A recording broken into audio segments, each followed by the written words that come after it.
আমরা আশা করি নাই ক্যাম্পাসের মধ্যে এমন সন্ত্রাসী কার্যক্রম সৃষ্টি হবে।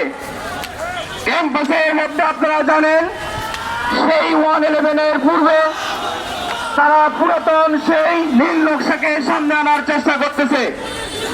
বাংলাদেশের 90 দশক থেকে শুরু করে বারংবার এদেশে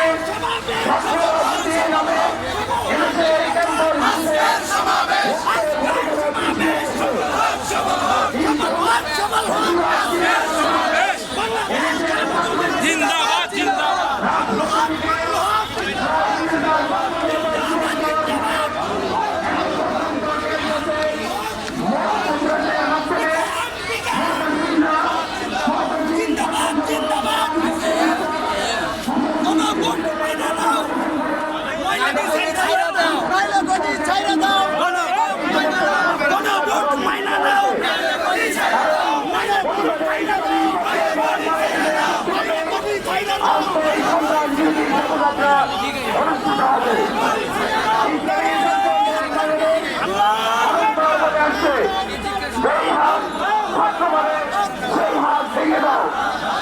আমরা ছাত্রদের হাতে অস্ত্র চাই না, আমরা শিক্ষার্থীদের হাতে কলম তুলে দিতে চাই।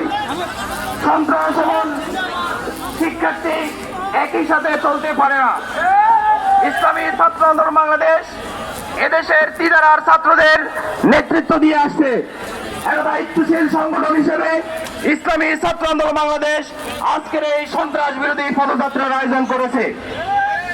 এদেশের সাধারণ শিক্ষার্থীরা ক্যাম্পাসের মধ্যে আর কোনোভাবে শিক্ষার্থীদের রক্ত দেখতে চায় না। আমরা অনেক রক্ত দিয়েছি, সে আপনার ভাত থেকে শুরু করে কোটা বিরোধী আন্দোলনে আমরা অনেক রক্ত দিয়েছি।